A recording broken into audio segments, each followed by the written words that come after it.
Module 3, Branch 3. Retrospect is respect for what was.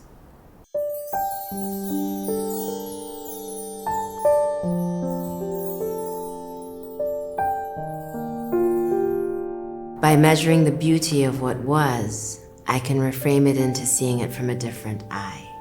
I can make peace and know that any resentment I held was only harming me.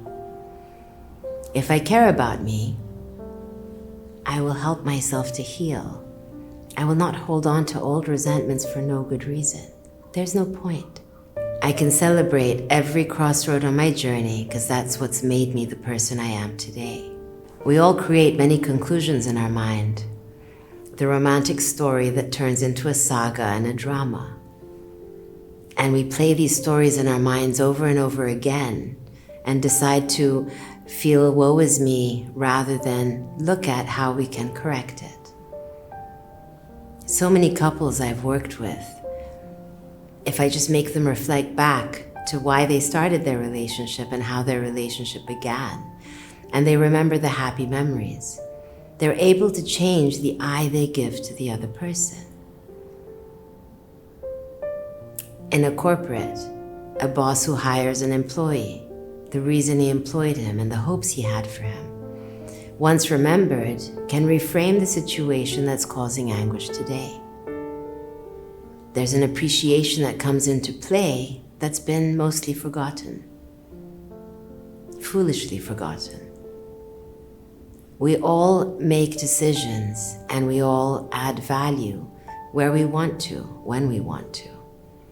We may have intentions in our mind because we're lonely or we're not feeling well and we decide to engage with somebody, whereas the reason we engaged with them was because we were lonely rather than them being the right person for us. I mean, we all make mistakes of all types.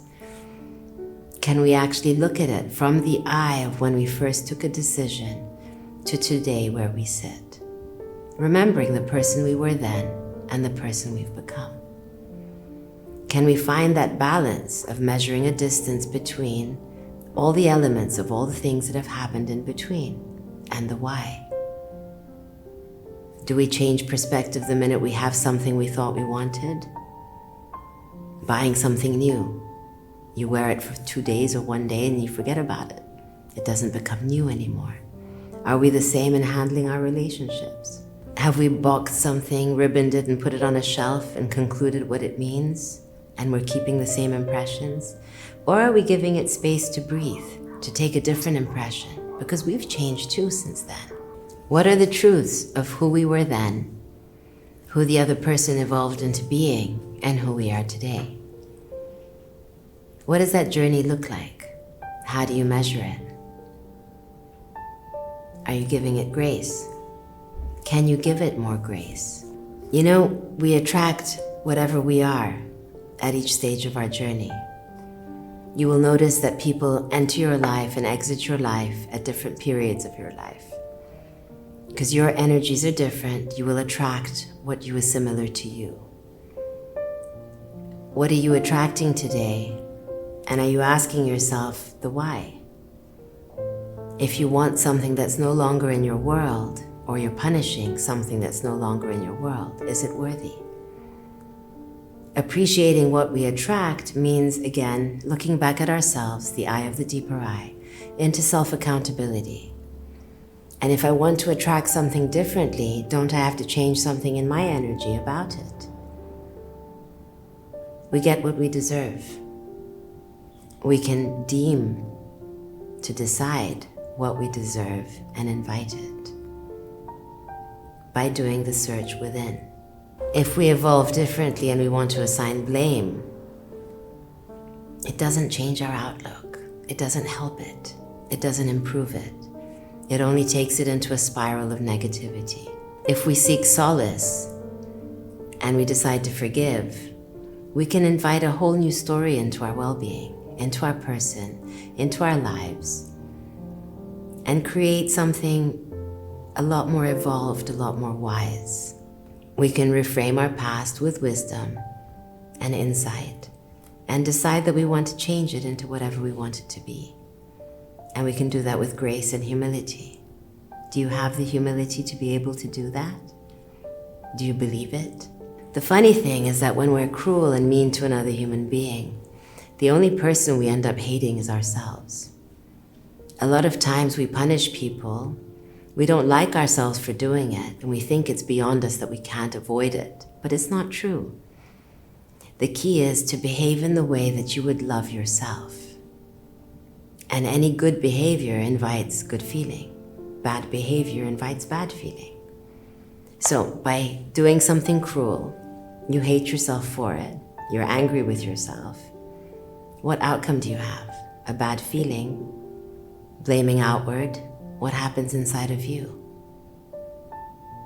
It's all shambles of pain. How helpful is that for you? Let's let go of the pain, lift ourselves out of it, forgive ourselves for indulging in hurting other people.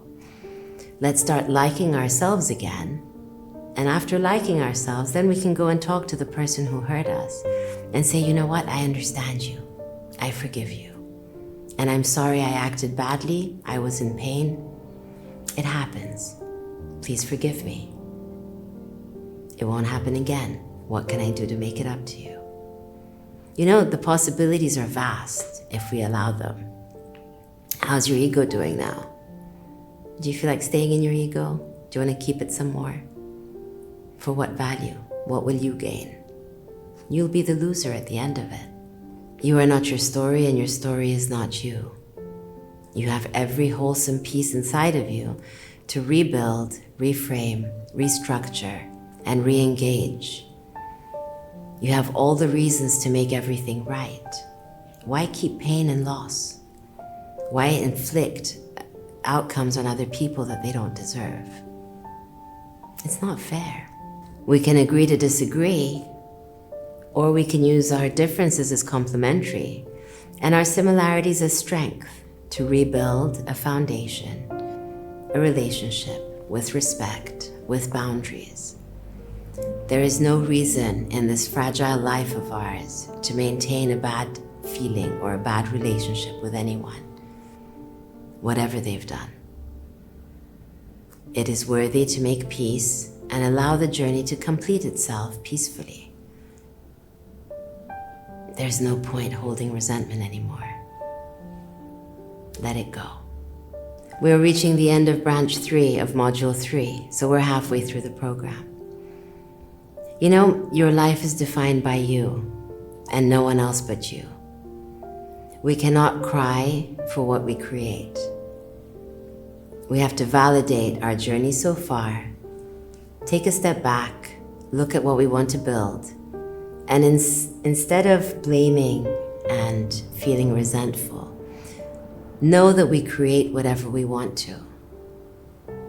So let's evolve, let's move forward, and let's start changing the things we want to change in order to find peace and congruence all around us, with anyone and everyone. Let's become a wholesome unity again. There's no reason to live with pain. We need joy and love and happiness, knowing that when we reach the end of our days, we've done our best to do everything that was right for everyone around us.